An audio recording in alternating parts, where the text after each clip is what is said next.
Բարև ձեզ, Օրագիր Նյուզի եթերում օրակարգն է, իմ հյուրն այսօր Ազգային ժողովի Հայաստան խմբակցության падգամավոր Հույդա բյուրոյի անդամ Լիլիթ Գալստյանն է։ Բարև ձեզ Տիկին Գալստյան, շնորհակալ եմ, որ այստեղ եք։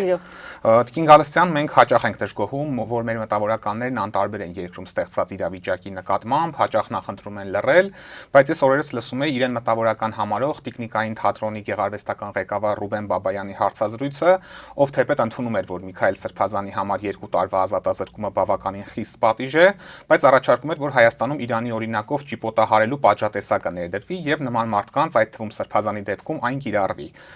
Որ պահից սկսած մեր մտավորականությունն այսքան դեգրադացվեց, ես չեմ խուսափի այս բառն օգտագործելուց եւ խոստովանեմ, երբ այս մտքի փայլատակումը լսեցի, ինձ համար շատ ավելի բարձր գտնվեցին այն մարդիկ, ովքեր առհասարակ լռում են, քան նման մտքերով են հանդես գալիս։ Դավիթ ջան, բազմաշերտ հարց տվեցիր, այնտեղ մի գնահատական կար, որը բոլոր մտավորականներին էր վերաբերում։ Ես չի ուզենա այդ տեսակետը կիսեի, որովհետև այս օրերին, այս ծանր ժամանակաշրջանում շրջադարձային փուլում հայ ժողովրդի, դուք կարծեմ դեգրադացիա բառն գործածեցիք, այս դեգրադացիայի դեռևս անդնդախոր դեգրադացիայի ժամանակներում, այո, մտավորականությունից մենք խոսք ենք պահանջում, կեցված դիրքորոշում ենք պահանջում, շատերը գերադասում են լռել, բայց կան ձայներ, ովքեր թե քաղաքացու թե մտավորականի խիզախությունը պահեցին, ես Գուրգեն Խանջյանին կհիշեմ, Լևոն Ջավախյանին կհիշեմ, էլի շատերին կհիշեմ եւ այս օրերին, երբ որ հայ եկեղեցու դեմ այս թրքաբարու ասպատակությունը կա, այսպես Հովիկը Իշխանյան, Հովանես Իշխանյան մտավորականներ է խոսեցնում եւ այն ամենայնիվ այդ ձայները կան եւ ես բոլորին նույն սանրով չէի սանրի։ Բայց այսպիսիները շատ ավելի քիչ են, քան նրանք, ովքեր հարմարվում են։ Բնականաբար հարմարվողները ավելի շատ են, լռողները շատ են, 30 արծաթին չդիմացողները շատ են, այն որ Հայաստանում վաղուց տաբուները եւ բոլոր կարմիր գծերը հատված են, դա էլ ակնհայտ եւ գրեթե այդ իշխանամերձ, այդ լափամանը իրենց բառապաշարից է իշխանությունների, բայց իշխանամերձ կերակրատ տաշտակին մոտ միշտ բոլոր ժամանակների մոտ կանգնած, այսպես մոտ կանգնած մտավորականության տեսակն էլ մենք ունենք, որ միշտ դրանք միշտ կենսունակ են եւ հոտառությամբ, վատ իմաստով վատ հոտառությամբ, միշտ այսպես քսմսվում են իշխանությանը եւ ծառայում, առանց մտածելու, որ նրանք ընդհանրապես լատ են դառնում, հետագայում լատ, գետնի լատ։ Ես ափսոսում եմ իհարկե, որ ես գիտեմ, որ մենք Ռուբեն Բաբայանի մասին ենք խոսում, ես շատ եմ ափսոսում, թե ինքը վաղուց այդ ընթացքի մեջ էր, որ մի օր պիտի չդիմանար եւ այդ պորտքում ունենար եւ գիտեք, ինքը վաղուց էր ավելի քան սինխրոն իշխանությունների հետ, սա այն Ռուբեն Բաբայանն է, որը այն ամենայնիվ մեր թատերական արվեստում եւ հատկապես տեխնիկայի արվեստում իր ձեռագիրը խոսքը ասած մեկներ եւ ինքը պիտի որ խնայեր իր հեղինակությունը եւ իր ավանդը, բայց ինքը չխնայեց։ Եվ ընդորում մի մարդ է դատողություններ անում հոգեվորականների քաղաքական գործունեության մասին, մի մարդ, որը Սորոսի հիմնադրամի, այսպես կոչված ժողովրդական լեզվով Սորոսի կամ բաց հասարակության, այսպես ասենք ճիշտ անունը, այդ հիմնադրամի տնօրենների խորհրդի անդամ է շատ վաղուց։ Եվ ասել թե այդ Սորոսի հիմնադրամը մաքուր, բարեհոգեբանական, այսպես ծառայություններ մատուցող, քաղաքականությունը չխառնող, դրանք դա այն օազիսներ, որը մեծագույն դիրիժորական ծառայություն մատուցեց այս հեղափոխությանը։ Գիտեք, բայց ինձ այն ամենայնիվ ուղղակի բառեզբուն իմաստով նողկալի էր ճիպոտահարման ամբողջ բովանդակությունը եւ կոնտեքստը, որտեղ դա մահմեդական աշխարհին բնորոշ, միջնադարյան խավարին բնորոշ, ինկվիզիցիային բնորոշ մի ձեռագիր է եւ հանկարծ այդ մտքի թռիչքն ու սլացքն ունենում մի մարդ, որը առհասարակ մշակույթի, չգիտեմ, ժողովրդավարության, եւ իրեն արևմտամետ է համարում, արևմտյան արժեքների ջատագով է։ Արժեքների կրող է համարում, սա ուղղակի ցավալի է։ Շատ եմ ցավում, ընդ որում ես Ռուբեն Բաբայանի հետ բավական հարգելով եմ մշակութային դերը, էությունը, բավական կոնտակտներ եմ ունեցել եւ հարգել եմ հենց այդ ձեռագիրը, բայց ցավոք սրտի հիմա չեմ կարող այդպես խոսել եւ ես ուղղակի սա մի ցուցիչ է նաև այլ մշակույթի գործիչներին, որ երբեմն մտավորականներին կամ գրական միջավայրի մարդկանց, որ երբեմն այո, մենք ապրում ենք մի իրականության մեջ, որ նույնիսկ լռությունն է դավաճանություն, բայց չգիտես ինչ խորհուրդ ասես ձեր ստորագրությունը հարգեք, ձեր կենսագրությունը հարգեք, թողեք ձեզ օգտագործեն, մի թողեք այդպես լաթի պես օգտագործվեք եւ ի վերջո մենք դուք այսպես վեհ արժեքներից եք խոսում դժվար թե չունենաք դες hard disk-ում այն ճշմարտությունը, որ վաղ թե ուշ նետված քարերը ետ են գալիս եւ կա տիեզերական հատուցման տիեզերական օրենքը։ Եվ իմիջայից նաեւ մի բան էլ ասեմ, նայեք, գիտեք, շատերը գերադասում են լռել, բայց օրինակ ես չեմ տեսնում այդպիսի բացառիկ ձեռագիր ունեցող 4-5 մտավորական ես չեմ ասի, որ կանգնած է այս իշխանության կողքին։ Այս իշխանությունը այդ իմաստով այնուամենայնիվ իշխանությանը սատարող զանգվածի միջին IQ-ն շատ ցածրից է։ Ինչպես իրենց համակիրների դեպքում։ Ինչպես եւ համակիրների դեպքում, բայց այս վերջին դեպքը ուղղակի նողկալի էր, ցավալի էր, նողկալի էր, անընդունելի էր։ Ասում են քաղաքականությամբ պիտի չզբաղվեն հոգևորականները, բայց տեսնում ենք, որ եկեղեցու դեմ արշավը շարունակվում է։ ՔՊԱ-ականները Փաշինյանի գլխավորությամբ ամեն շաբաթ պատարակների են մատուցում, երբեմն ինքնակոչ, երբեմն գործող հոգևորականների կողմից, եւ գտնվում են այնպիսի հոգևորականներ, ովքեր համաձայնվում են զեղչել վեհապարի, նաեւ որոշ դեպքերում կալանքի տակ գտնվող սրբազանների անունները բացառությամբ Շիրակի թեմի, որը բավականին բարձր կեցվածք դրսևորեց այս առումով։ Այո։ Ըստ ձեզ Արագածոտնա թեմերը շատ են։ Այո, բարձր կեցված դրսևորողները անհամեմատ ավելի շատ են, բայց գտնվում են այնպիսիները, ովքեր կոմպրոմատների ազդեցության տակ կլինի կամ որևէ այլ հանգամանքով պայմանավորված այնուամենայնիվ կանգնում են Փաշինյանի կողքին։ Ինչով է սա պայմանավորում, ինչու են այս մարդիկ մասնակցում մեր եկեղեցու պառակտմանը։ Դուք եկեղեցու պառակտում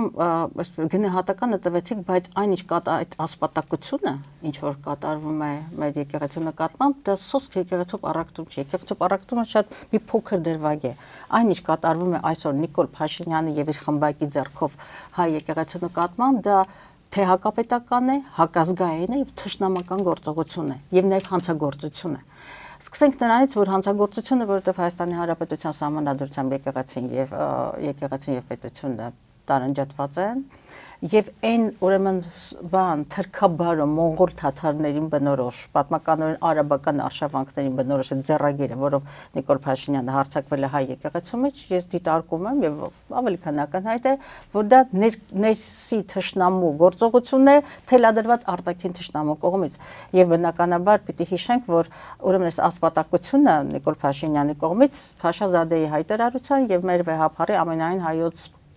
նորընսուրբոտություն Գարեգին երկրորդի ուրեմն շվեյցարական հայտնի խորհրդաժողովի ելույթին հաջորդեց Արցախի հարցով վերադարձի իրավունք, մշակութային հոգևոր ժառանգության մխոսքով պաշտպանություն եւ մեր իրավունքների պաշտպանությամբ եւ եթե ոչ վեհապարը, ապա ով, եւ եթե դու Հայաստանում ունես իշխանություններ, ովքեր ուղղակի դավաճանել են քո ազգային պետական օրակարգերին, քո ինքնութենական արժեքներին եւ ճիշտ մեր վեհապարի դերակատարությունն է մի կողմից խոսել իր սեփական հոտի ինքնության, իրավունքների, պաշտպանության, մշակութային հոգևոր արժեքների եւ նաեւ խոսել, եթե դու լռում ես, դու չկաս, դու Թուրքիա օրակարգում ես Եվ դրանից հետո հաջորդեցին այս բոլոր ասպատակությունները եւ նաեւ սա հանցագործությունը թե Հայաստանի Հանրապետության Սահմանադրությամբ եւ նաեւ միջազգային մի շարք կոնվենցիաներով, որով Հայաստանը այսպես խոստացել է կրոնի ազատությունը, խղճի ազատությունը եւ չմիջամտությունը ուրեմն այդ ոլորտներին։ Իսկ այդ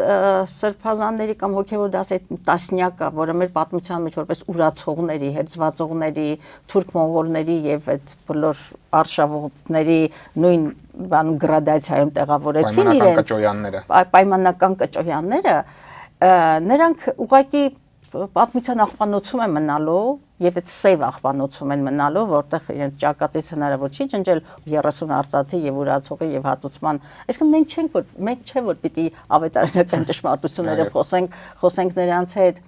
բայց մի կողմից այդ խոսում է իրենց ողնաշարի չգոյության մասին, ողնահարի արժեհամակարգի ուրացման մասին եւ այն կոմպրոմատների ահռելի բեռի մասին, որ դրված է նրանց առջեւ եւ նրանք վաճառվել են։ Ես փառք Աստծո մեր եկեղեցին եպիսկոպոսները 57-ն են թե 58-ը եւ եպիսկոպոսատ ժողովում այդ վեհապարի եւ ընդհանրապես եկեղեցին իր կյանքը կառուցում է իր ներքին կանոնակարգերով եւ կանոնադրությամբ։ Մեր 1700-ամյա եկեղեցին այսպես ընդ որում խիստ քաղաքականացված այն է կառավարության այդ նիստերի դահլիճում կամ ընդունելության սրահում այդ նայում ես տասնյակը այնտեղ նստած շատերը գիտեք նույնիսկ կամերաներից փորձում են թաքցնել դու զգում ես իրենց մարմնի լեզուն, որ հայացք են թաքցնում, չգիտեմ ձեռները ուր տեղավորեն իրենց։ Օրինակ այնտեղ էր Արցախի թեմի առաջնորդը, որի թեմը վեհափառը չլուծարեց, այսպես յուրօրինակ շնորհակալություն էր հայտնում, կարծես թե։ Ինչ ասեմ, մենք որքան էլ խոսենք, սա ունի մի գնահատական, սա ուղղակի ուրացումն է։ Սա ուրացման եւ հուդայականությունն է, հուդայականություն եւ ուրացում։ Ես վստահ եմ, որ մեր եկեղեցին մնալու է անսասան եւ մեր վեհափառն էլ մաղթում եմ երկար օրեր եւ մեր միջամտությունն այս աշխարհի քաղաքականության միջամտությանը եկեղեցու գործերին ուղղակի թշնամական օրակարգ է, որը իրականացվում է թուրք-ադրբեջանական տանդեմի հայաստանյան հանձնակատարների ձեռագրով եւ ինչ վերաբերում է եկեղեցի եւ քաղաքականություն այդ նուրբ սահմանագծին, ես պիտի ասեմ, որ թե համաշխարհային պատմության մեջ եւ թե մեր եկեղեցու պատմության մեջ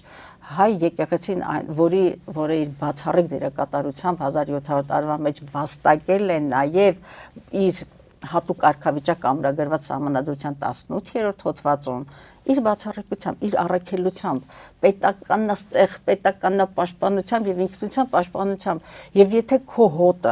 հոտը հայ ժողովուրդ այսօր կենսական գոյութենական սպառնալիք էր հարցական կամ լինելության մեր պետականության, բա հայ եկեղեցու սպասավորը նաեւ Հայաստանի Հանրապետության քաղաքացի է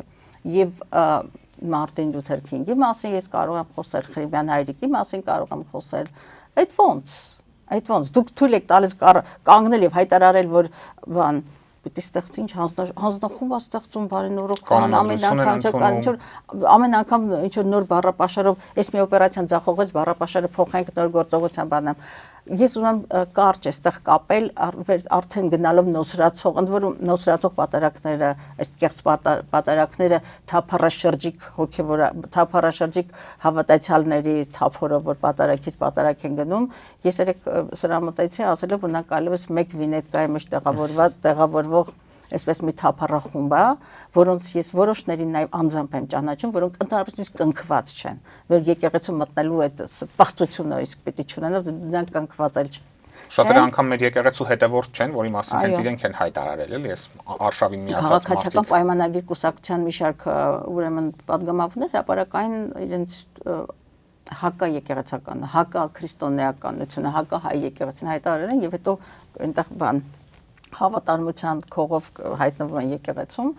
ես անկեղծ մեկ անգամ էլ ասեմ եւ վերջացնեմ հայ հոգեվորական դասը քաղաքացիի իրավունք ունի մտահոգվելու սեփական երկրի ճակատագրով այն էլ այս պահին երբ որ մեր լինելությունն է հարցականի տակ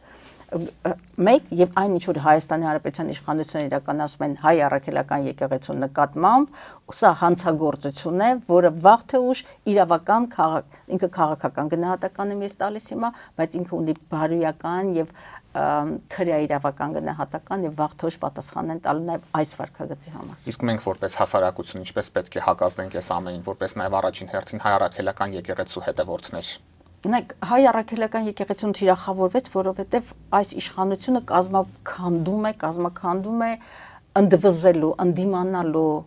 հոգենորոգվելու, հոգեփրկության, ազգափրկության բոլոր օջախները եւ եկեղեցուն դրա համար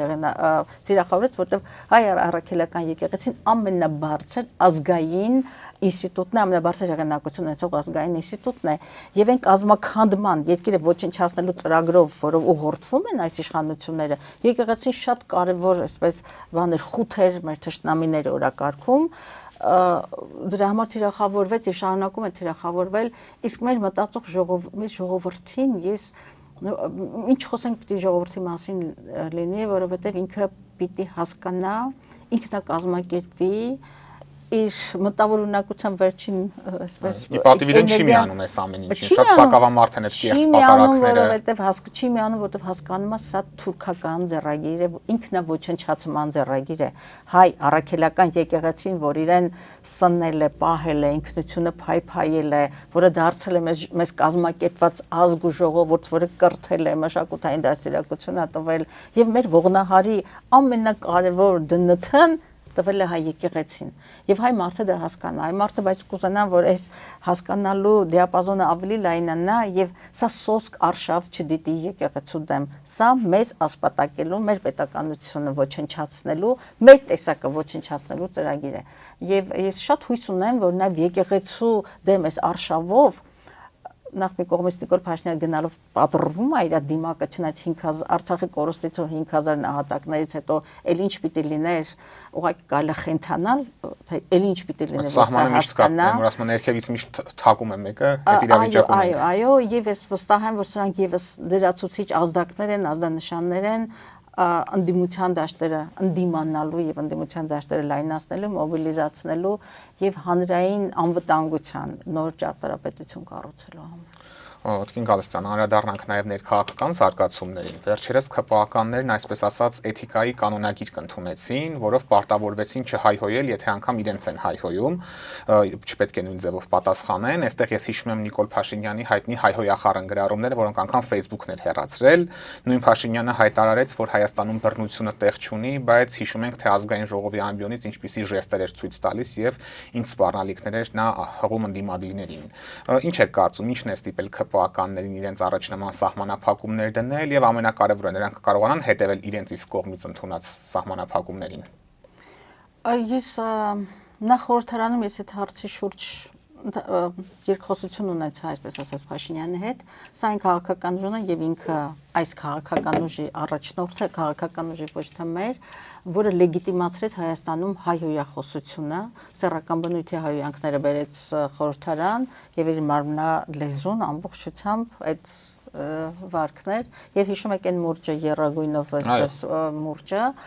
21 թվականի քարոզարշավն եմ հիշում ես։ Դա այո, այդ քարոզարշավի ուրեմն մուրճը, ատրիբուտները ժողովրդի հետ հանդիպմանը սեռական բնույթի հայհոյանքներով եւ փողոցային վարկաբանությամբ, ես ցույց չեմ տա դրանք կրկնել, բայց իրենք են լեգիտիմացնողը։ Ես քաղաքական հնաբնակ եմ եւ անցնող 35 տարում ես որևէ քաղաքական ուժի առաջնորդության մեջ, ես այդպիսի հայհոյախոսություն, փողոցային վարկ, փողոցային խոսույթ ես չեմ լսել եւ իրենք լեգիտիմացրեցին դա եւ իրենց թիմը։ Եվ այսինքն հանկարծ ինձ թվում է իրենք նաեւ հասկացան, որ ուրեմն նաեւ այդ վարկը տարածվեց միջազգային լրահոսներում, եթե հիշում եք Euronews-ը, European News, Newsfeed-ում հայտարարած գրառումները հայտնվեցին այնտեղ եւ ես արտաքին ճակատում այսպես աշխատող պատգամավոր իմ շատ գործընկերներ ցույց էին տալիս իր նկարը վերնագրով, որ նա վեհապարին պատրաստակամություն հայտնեց ցույց տալ իր մի խոսքով, չեմ ուզում շարունակել այդ գռեկաբանությունը, սա իրականությունն է, իհարկե գետին ես մտնում, ես խորհրդարանվելու մի բան ասացի, որ սա Հայաստանն է, իրականության մեջ դա Հայաստանն է, բայց դա է իրականությունը, ես կարծում եմ, այս բոլորը սրանք նախընտրական փիլիսոփայության մեջ են մտնում, նախընտրական փիլիսոփայության մեջ, այսպես բարեպաշտի նոր կերպար ուզում ստեղծի, որ իրենք ամեն խոսքով իսկ կարողանան դա անել հաշվի առնելով որ իրենց ընտրողը իրենցից պահանջում է դա այսպես էլեկտորատ չեն կորցնի այդ դեպքում գիտեք ցավոք սրտի հայհոյախոսությունը եւ այդ աղմուկը աղմուկը տգիտությունը սուտը ամբարտավանությունը դիսկուրսները փոխելու նորմալ Հայաստանում քաղաքական դիալոգ չկա եւ բանավեճել չկա որովհետեւ նրանք այսպես մի բանում տաղանդավոր են հայհոյախոսության մեջ հայհոյախոսության մեջ, ստի մեջ եւ նաեւ զեղծարարության մեջ եւ հասկանում են որ այլևս այդ ձեռագրով հնարավոր չի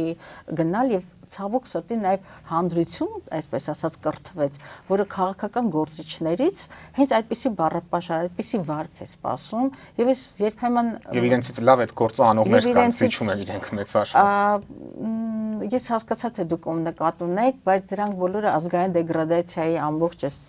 բան կեղտա ջրերի մեջ լրացուցիչ իրենց բաժինն են բերում։ Ես կարծում եմ նախընտրական իրենց էությունը չես փոխի։ Դու ժամանակավոր մակիաժ կանես քո բառապաշարը, բայց քո էությունը այլևս խմբագրելի չէ, որովհետև իրենց էությունը ազգային ուրացողի, ազգային պետական շահերը ուրացողի էությունից այլևս չեն փախնի, որովհետև գիտեք սուտը իրենց համար ուղղակի մրցակցային առավելություն է, ճիշտ այնպես ինչպես դեռ բոլորի ուղեղում դաջել են 500 մանկապարտեզ 300 դպրոցը, երբ որ այսօր ավարտուն կա ընդամենը 56 դպրոց եւ նույնիսկ արձանագրված է իրենց կայքեջերում, բայց ուղղներում դաջեցին 300, 500, 300, 500, հասկանում եք սուտ։ Ու երբ որ դու սուտը բացահայտում ես, չէ՞, սուտը այդ մանիպուլյացիայի ռուսերեն բառը ավելի լավ է, մենք այդ մուտիլովկա բառը, որը չի սազում մեր բառապաշարին եւ այս եթերին, բայց ինքը շատ ավելի տարողունակ է, այո, դա ավելի տարողունակ է, քան հայերեն բառերը, բայց այս այդ իրականությունն է։ Ինչպես Արցախի բանակցային փաստաթղթերը օրինակ, այսպես հրապարակեցին, ակնհայտ դարձավ, որ բանակցությունները Արցախը հանձնելու մասին չեն եղել, բայց այնպիսի խրոխտ տոնով են հայտարարում, որ իրենք ոչնչացրել են բոլոր թեզերը, որ եթե մարդով չի կարդում, չի ընթերցում այդ փաստաթղթերը, տպավորություն կստեղծի, որ գուցե այս մարդիկ ճիշտ են ասում։ Գիտեք, այո, եւ այդ սուտը մատուցել եւ գիտեք, ես երբեմն մտածում եմ, որ նրանց այնուամենայնիվ ցանկացած բան ունի իր վերջը, այն ամենը ինչ ունի սկիզբ ունի վերջ։ Եվ միշտ մտածում եմ նրանք, ովքեր որ պիտի գան, իսկ վստահաբար պիտի գան, նորերը, նոր քաղաքական ուժեր են գալու, նոր առաջնորդություն, եւ պիտի այդ Արտաշեսի հայտնի խոսքից ավերակացած ոնց թակավորեն, որովհետեւ թե բարոյական անապատացումը, քաղաքական անապատացումը, մեր միջազգային մեկուսացումը, մեր արժանապատվության ուղղակի անկումը այնքան բազմաշերտ է, որ միշտ մտածում ես արդյոք ռեսուրսներ պիտի ունենանք մաքրվելու, որովհետև երբեմն գիտեք, ասենք թե ծովեր են, չէ՞, ցամաքում կամ բնության աղետների, տարերային աղետների կամ մարդկային գործոնի պատճառով, եւ այսօր Հայաստանը անապատացվում է նաև մարդկային գործոնով եւ ասենք թե ինչպես սկսեցինք մեր զրույցը, որ Հայաստանում այսպես հարգարժան մշակույթի գործիչի հարգարժան այսպես պայմանական ասած հարգարժան բան ունեցող, համբավ ունեցող մեկը մեկ էլ ճիպոտահարման, այն էլ ճիպոտահարումը հոգևորական բարձրաստիճանի arczepiskopos-ի կոնտեքստում Միքայել Սրբազանի նման բարձր հեղինակություն վայելող մարդու համար հեղինակություն, որի շիրակի թեմը այդպես աներեր մնաց, որի թեմա դու ասում ես լավ է դեգրադացիան եւ պանական լեզությունը, այս ինչ աստիճանի հասավ, բայց միևնույնն է ես հավատում եմ մեր մաքրման ռեսուրսին հավատում եմ եւ ճիշտ այնպես ինչպես մեզ պետք է անվտանգային, ներքին նաև անվտանգային նոր ճարտարապետություն, իսկ ես վստահ եմ, որ մենք ունենք այդ ռեսուրսը, որպեսզի կարողանանք այդ ազգային պետական օրակարգերի շուրջ այդ համախմբումը իրականացնել։ Եվ բայց այդ անդրադարձը, տեսեք, որպես լավ էր, որ բացահայտեցին այդ փաստաթղթերը եւ մեկ անգամ եւս ավելի քան ակնհայտ դարձավ, որ այսօրվա մեր ողբերգությունները սերում են, սնվում են եւ պայմանավորված են այս տխրահռչակների սեփական 0 կետից բանակցային գործընթացը սկսելու այդ բան սևեռուն մոլագարի սևեռուն այսպես վարկագծից եւ թվականի առաջարկը մերժելուց թվականի առաջարկները, այո 19 թվականի առաջարկները, Յակոմինսկի խմբի առաջարկները բավական լուրջ առաջարկներ են եղել, որը նախատեսում էր հանրաքվե եւ հանրաքվեի արդյունքների ճանաչում միջանկյալ կարգավիճակ եւ ըստ էության միջանկյալ կարգավիճակ եւ նաեւ Հայաստանի որպես անվտանգության երաշխավորի դերակատարություն։ Գիտեք, երբեմն մտածում եմ, սրանք ինչ համարձակությամբ դրանք բացահայտեցին, իհարկե հատվածական են, բայց նույնիսկ այդ հատվածականության մեջ, որտեղ այնտեղ չկա Հայաստանի պատասխանը ինչպիսին էր այդ առաջարկները։ Քիվեստի առաջարկը չկար օրինակ։ Հա, շատ բաներ այնտեղ չկային, բայց նույնիսկ այդ պարզ 19 թվականի ԵՀԿ Մինսկի խմբի առաջարկության պարզ ընթերցումից իսկ ակնհայտ է դառնում, որ Փաշինյանը պարզապես տապալեց ոչ միայն բանակցային գործընթաց, Իրանի միայն բանակցային գործընթացի տապալման մասին լիներ, բայց ընդհանրապես ինքը սևեռունորեն գնաց Արցախի հայաթափման եւ ես միշտ եմ ասել, հիմա էլ եմ կրկնում, որ Արցախի էթնիկ զտման մեջ Հայաստանի իշխանությունները մասնակից են եւ պատասխանատվություն կրում, որտեղ իրենց թողտվությամբ այդ կանաչ լույսը վառվեց։ Իսկ ցես համար գտել եք այս հարցի պատասխանը, սա միտումնավոր արեց, թե չիմացության հետևանքով։ Ես օրինակ ժամանակագրությունը երբ համադրում էի, նկատեցի, որ այս առաջարկը մերժելուց 2 ամիս հետո նա օգոստոսին Ստեփանակերտում բարձրագույն հայտնի հայտարարություն արեց Արցախը Հայաստանը եւ վերջ ու փաստացի լեգիտիմացրեց այն ամեն ինչը, ինչը արդեն սպասվում էր։ Գիտեք, այո, ժամանակագրությանը երբ որ հետևում ես, դու տեսնում ես, որ տեսեք նախկիններին, այսպես ասած, մեղադրում են Արցախին բանակցային մանդատից զրկելու մեջ, բայց մենք մենք տեսնում ենք, որ ուրեմն ԵԱՀԿ Մինսկի խմբի առաջարկին նախորդած շատ կարճ ժամանակ հատած այդ ամռան ընթացքում ինքը նաև Արցախի անվտանգության խորհրդում կորզել է, որ ես բանակցությունները ես եմ վարում, այն դեպքում, երբ որ հանրությանը հայտարարում էր, որ առանց Արցախի ժողովրդի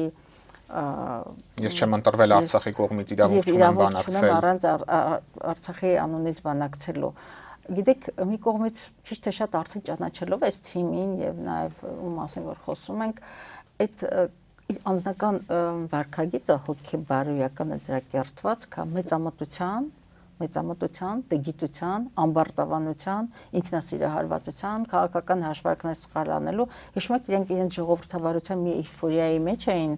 ճակերտավոր ժողովրդավարություն, որը գնալով այսօր բռնատիրություն է դառնում մեկ անձի ձեռքում կենտրոնացած իշխանությունի դեպ այդ գնահատականը տալիս է նաև միջազգային մի շարք կազմակերպություններ։ Երբ սրանց թվում է, թե իրեն ժողովրդավարությամբ այնպիսի մի հրավառություն են միջազգային դաշտում ստեղծել, որ բոլոր դռները բաց են, Հայաստանի բրենդն էին հռչակել, ես հիշում եմ։ Եվ նույնիսկ խոսում են Ադրբեջանում շատ ծիծաղալ էր Ադրբեջանում այսպես ժողովրդավարության գաստրոլների մասին խոստանում էր հեղափոխություն անել Ադրբեջանում։ Այո, սա այս բոլոր կոմպոնենտների տգիտության, անկարողության, ամբարտավանության, մեծամտության, դիլետանտության, ոչ պրոֆեսիոնալիզմի, ատելության Այս ամբողջի համատեքստում մենք ունեցանք ազգային ողբերգություն եւ աղետ, որը ցավոք սրտի շարունակվում է, որովհետեւ այդ նույն մեծամտությամբ, այդ նույն ամբարտավանությամբ ինչ որ փրկիչի, որ իր հետևորդները այսպես գրում են փրկիչ, վերջում ցեյով լատինատառիվալն, այդ փրկիչի Աստծո մեսիայի, այդ մեսիայականություն հիվանդագին մեսիայականությունը մտել է իր մեջ եւ ճիշտ այդ վարքագծով այսօր հարցակվել է եկեղեցու վրա։ Դեռ առաջին օրերից հիշում եք իրեն Հռոմի Պապի հետ էր համեմատում, Պապ Թագավորի Հիսուս Քրիստոսի։ Դա ցավալի է ողբերգական օտարները միգուցե ծիծաղում են, բայց մեր համար սա ողբերգություն է։ Ես շատ եմ միջազգային մամուլին հետևում, մանավանդ հարևան երկրներում եւ այլն ինքը շարունակ հայտնվում է մեմերի կարգավիճակում մեմերի տրոլինգների ուղղապես մեր հավաքական արժանապատվության վրա են ոտքերը սրբում ոչ միայն իր այլ մեր հավաքական արժանապատվության վրա որտեղ դեռ այս ձեռագիրը շարունակվում է Տիկին Գալստյան, նաև մոտենում ենք 26 թվականի խորհրդարանական ընտրություններին, դուք դաշնակցության մասով որոշում ունեք արդեն առանձին եք մասնակցելու, թե Հայաստան դաշինքի կազմում, այս համատեքստում եւս ներընդդիմադիր դաշտում մենք որոշակի շահարկումներ ենք տեսնում, շատերը պնդում են, որ դաշնակցությունը չի ցանկանում երկրորդ նախագահ Ռոբերտ Քոչարյանի հետ համագործակցությունը շարունակել եւ նախընտրում եք առանձին մասնակցել, նաև վերջին սոցհարցումների ժամանակ էլ դաշնակցության վարկանիշը Հայաստան դաշինքից առանձին էր ներկայացվել, ինչը եւս որոշակի նման մեկնաբանությունների տեղիք տվեց Անեք, սկսենք նրանից, որ դաշնակցությունը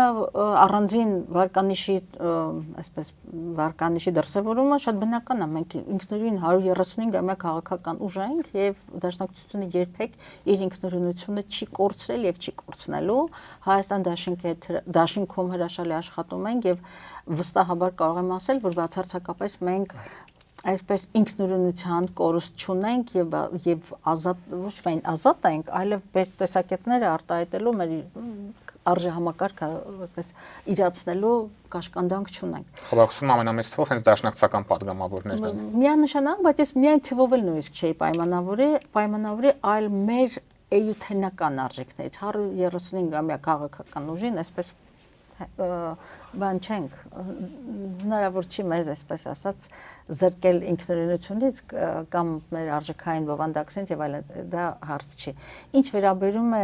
առաջիկա ընտրությունների մասնակցության ձևաչափին որը կլինի դաշինքով քաղաքական մենակ որպես քաղաքական ուժ կամ եւ այլն որևէ ձևաչափի մասին հունվարի 11-ին Հայաստանի Գերագույն ժողովը տեղի կունենա Հայաստանի կառույցի Գերագույն ժողովը եւ Գերագույն ժողովում այդ որոշումը կընդունվի մասնակցության ձևաչափի մասին եւ վաղուց մեր դեռևս 1 տարի առաջ մենք Գերագույն ժողով ունեինք Հայաստանի կառույցին դա վերաբերում Հայաստանի կառույցի Գերագույն ժողովում նկատի ունենալով Հայաստանում քաղաքական զարգացումների հնարավոր այսպես վայրիվերումները մենք մասնակցության ձևաչափը ընտրությունների մասնակցության ձևաչափը թողել ենք արտահերցումի ժողովի Գերագույն ժողովի որտեղ օրվա քաղաքական զարգացումների հետ համատեքստում որոշումը կկայացնենք բայց առնվազն ճիշտ եմ հասկանում որ քաղաքական ուժի ներսում դեմ չեն Հայաստան դաշինքի Ռոբերտ Քոչարյանի հետ համագործակցությունը շարունակելուն ինչպես պնդում են մենք տարբեր տեսակետներ կան տեսակետներ, որտեղ դաշնակցությունը ինքը ներքին ժողովրդավարություն ունի, տեսակետներ կան մենակ գնալու տեսակետ կա, բարձր գնահատելու Հայաստան դաշինքում մեր գործունեությունը եւ այդպես շարունակելու։ Ես հիմա վերջնական պատասխանի մասին չեմ կարող խոսել։ Միանշանակ չի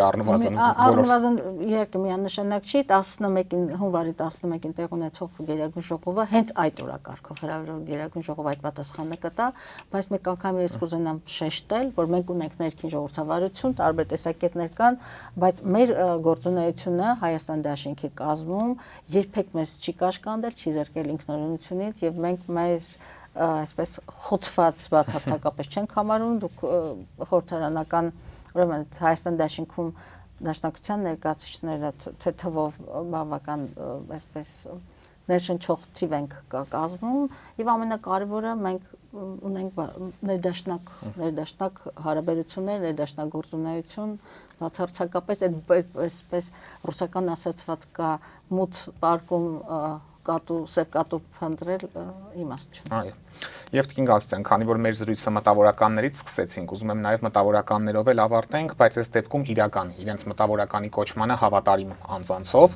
Այս տարի արձակագիր եւ հրապարակախոս Աղասի Խանջյանի 100-ամյակներ, սակայն այն պետական մակարդակով չնշվեց, ինձ հաջողվեց պարզել, որ միայն գրողների միությունում է ինչ-որ փոքրիկ միջոցառում անցկացվել այս հոբելյարի կապակցությամբ։ Ըստ ձեզ որն է պետության, տվյալ դեպքում ԿԳՄՍՆ-ի նման վերաբերմունքի պատճառը, արդյոք սա պայմանավորված է այն հանգամանքով, որ Աղասի Այվազյանը 2003 թվականի նախագահական ընտրություններում իր հստակ աջակցությունն է հայտնել Ռոբերտ Քոչարյանին։ Գիտեք, եկեք հարցը մի քիչ ավելի լայն վերաբերենք եւ խոսքը ճիշտ մեր առաջին հարցը, երբ որ դուք ասացիք հանրության ակնկալիքը մշակույթի գործիչներից, ընդհանրապես արվեստ, ստեղծարար այդ դաշտում մարդկանցից եւ դա շատ բնական է, որովհետեւ ստեղծագործող մարդը անհատականությունը, մտավորականությունը ինքը բացառիկ էներգիա եւ իր ապրանքը եւ ինքը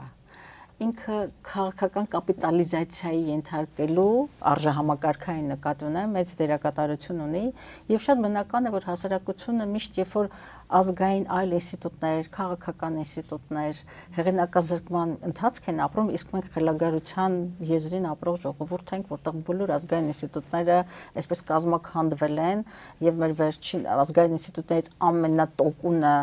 եւ ամենադիմացկունը հայ առաքելական եկեղեցին նույնիսկ այդ ահավոր հարցակմանն ենթարկվում բնականաբար հանրությունը ակնկալիք եւ սպասելիք ունի, որովհետեւ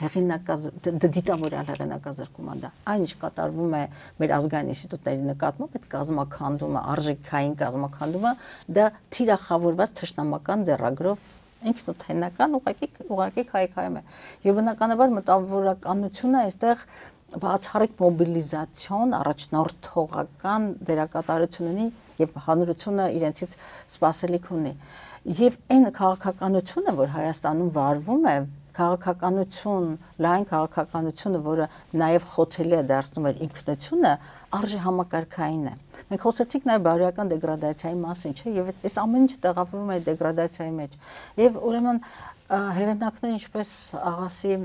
Այվազյանը ինչպես Աղասի Այվազյանն է, ինչպես կարող է լինել Լևոն Խեչոյանը, ինչպես Ռազմիկ Դավոյանը, ինչպես Սոս Սարգսյանը, սրանք պետականություն, հայկականություն, ինքնություն,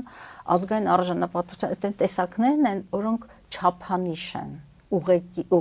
ուղենիշներ սահմանող, ստանդարտներ սահմանող, այսպես տեսակներ են։ Եվ այն քաղաքականությունը, որը վարում է այսօրվա իշխանությունները, մեզ ապազգայնացնելու թուլացնելու, դելեգիտիմացնելու, մեզանից ինչ-որ քաոս ստեղծելու, որտեղ քաոսը նաև քաոս, կառավարելի քաոս ստեղծելու, հուսահատեցնելու, ապագան չտեսնելու։ Տեսեք, այսօր մեր ամենամեծ թշնամին, իմ ամենամեծ թշնամին ոչ այնքան արտաքին թշնամին է, այլ իմ ներքին թշնամին, որը հուսահատություն է ցանում հասարակության մեջ։ Եվ շատ հաճախ երբ որ տեսնում ես թե պետական միջոցներով, պետական բյուջեի հաշվին կամ գրանտների հաշվին ինչպիսի ծրագրեր են ֆինանսավորվում, դու տեսնում ես, որ սա աշխարհի քաղաքացու, ինքնությունից թույլ եւ արժեքներ են ներմուծվում, հանրահռչակվում, որոնք չեն ուժեղացնում իմ ինքնությունը։ Եկեք սկսենք նրանից, թե ինչու կրթական նոր չափորոշիչներով հայ գրականությունից կամ հայ ժողովրդի պատմությունից այդպես մաքրվեց մի շերտ, որը կարող էր մեր հերոսական անցյալի, ազգային ազատագրական պայքարի, ուրեմն այդ դաստիարակչական հենքով ստեղծել ամուր հողի վրա կանգնած սեփական արմատները գիտակցող եւ նաեւ ապագային ուղված հայացքով քաղաքացի, պահանջատեր քաղաքացի։ Տեսեք, վերջին բանը մի խայտառակ փաստաթուղթ է դեռևս շարունակող շրջանառության մեջ Հայաստանի գեղագիտության զատորոշում, տեղորոշում այդպես հայեցակարգ ինչ-որ մի հայեցակարգ, որը այսպես չեմ ալարել մի քանի անգամ կարդացել եմ, նախ ինքը լեզվական խայտառակ տգիտությամբ է գրված, լեզվական տգիտությամբ, երբեմն տպավորությունը, որ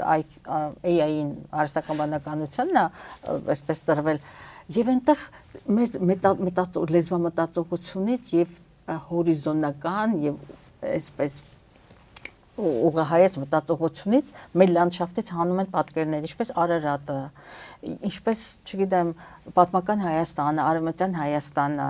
հասկանում եք, մեզանից կրտել, ոչ թե կրթել, այլ կրտել տեսակ, որի մտահորիզոնը, այն ձիերին, որ ակնոցներ են դնում եւ մտնեցնել, որ սահմանափակ տեսադաշտով, ինչպես մի քաղաքացի, որը չգիտի ինքը որտեղից է գալիս։ Եվ դա ճիշտ Նիկոլ Փաշինյանի պատկերացրած Հայաստանն է, որտեղ նույնիսկ այսպես թելադրվում է, որ պետական միջոցներից չպիտի սնվեն կամ պետական պատվերի ներքո չպիտի լինեն այնպիսի ստեղծագործություններ, որոնք վերաբերում են Հայաստանի 29000 իրենց ասած այդ թվից դուրս իրականություններ։ Այսպիսի մտավորականները այդպիսի Հայաստանում տեղ չունեն մեծ հաշվով։ Տեղ չունեն, ի վերջո սա այն իշխանությունն է, որը դավաճանեց ուրացավ Արցախը, 3000-ամյա Արցախը։ Մենք երբեմն ասում ենք եւ չենք գիտակցում, թե ցեղասպանությունից հետո 15 թվականից հետո հայ ժողովրդին տրված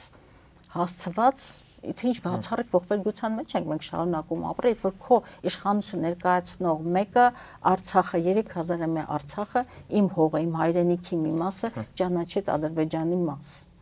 Այդ ուրանալու տեզերական մասշտաբը մենք դեռևս չենք գիտակցում։ Ես երեք նայում էի, թե ինչպես են եկեղեցամերձ այդ միջանցքում շարված պաննակալեզների մի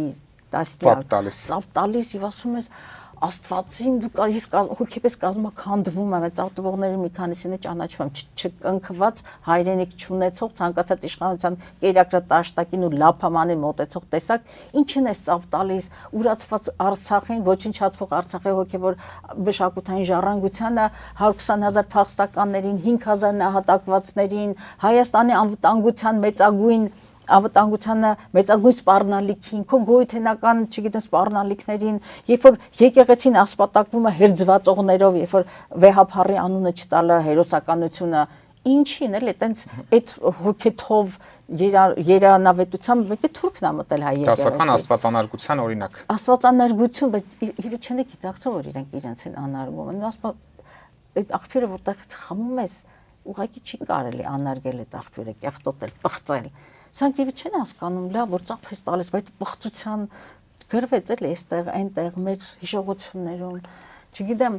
ցավոք սրտի ջրերեսին այս մեր ազգային տականքն է դուրս եկել, ազգային տականք Նժդեհի բառերով եմ ասում այդ ազգի տականքը, ցավում եմ, որ ասում եմ, չեմ ուզեն, չէի ուզենա, որ ես այս բառերը ասեի իմ հայրենակիցներին, բայց միգուցե պետք է ասել դաժան բառերով ասել, որ գիտակցեն, թե իրենք ինչ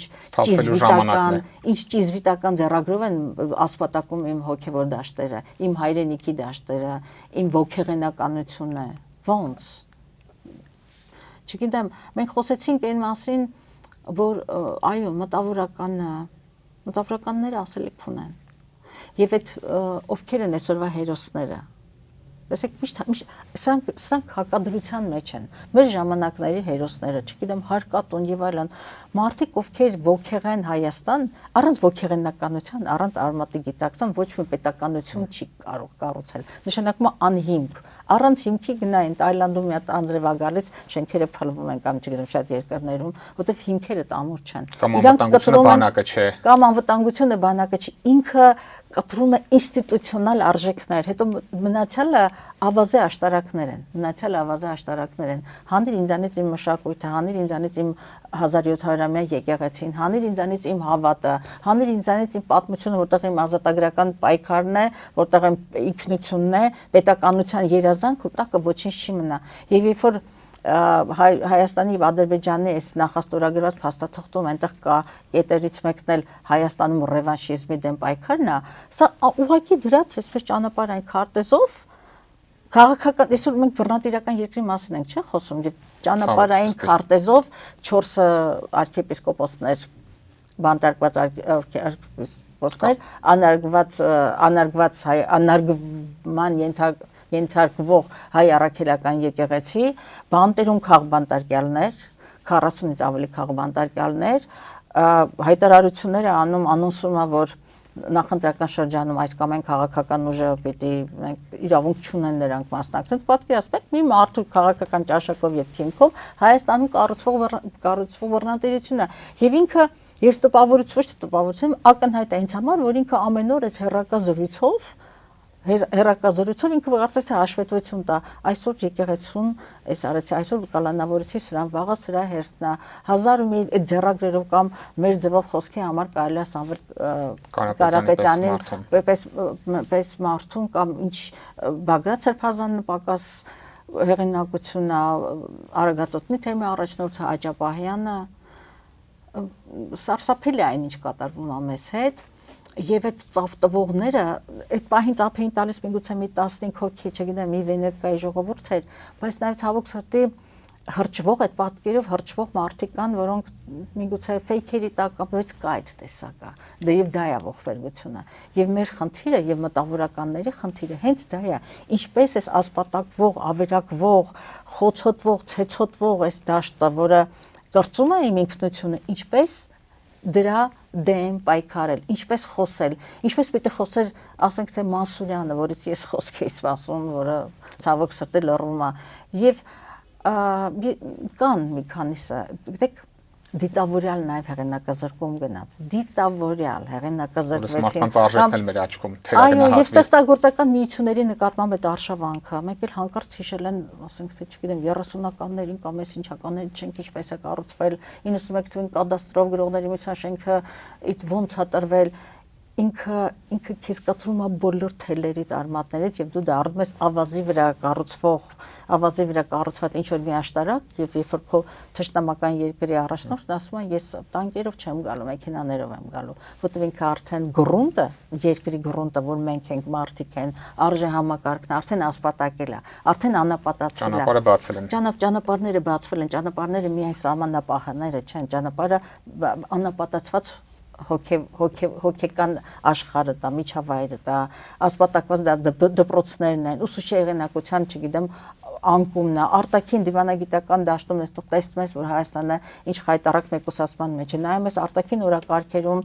Բաքվի կեղծ դատավարությունները եւ արտաքին օրակարգերում գերատեսչության կողմից կամ ԿՊ-ական պատգամավորների կողմից երբեք գերիների եւ Բաքվի կեղծ դատավարությունների մասին զրո խոսակցություն կամ ապրոմակցման բացակայությունը իրենց պատգամավորներից մեկը օրերս հայտարարել էր որ Նիկոլ Փաշինյանը ինքնաթիռ թե ուղղաթիռ է ուղարկել այս մարդկանց հետևից բայց այդ չեն եկել ով էր իրենց խնդրում գնային հանձնվեին Երբ մենք գիտենք, որ այս մարդիկ հանձնվել են, որ Արցախի բնակչությունը փրկվի։ Բայց դա նաև սուտ է, դա նաև սուտ է, այդպես չի եւ այդ ընդհակառակը, այդ մարդիկ, ովքեր ոչ միայն Արցախի լինելիությունն են ապահովել, ոչ միայն այս կյանքը ժամանակին պատրաստ են եղել զոհաբերության եւ այդ գնացել են զոհաբերության ճանապարհով գոյացնելու Արցախի պետականությունը, մեր արժանապատվությունը, այլև Հայաստանը, որտեղ Հայաստան եւ Արցախ անվտանգային մեկ համակարգ էր։ Նրանք նաեւ Հայաստանն էին պաշտպանում այդ մարդիկ։ Եվ մարդիկ, ովքեր մինչև վերջին վարկյանը մնացին այնտեղ, որ սեփական ժողովրդի թիկունքը պահեն, եւ նույնիսկ շատ լավ հասկանում են, որ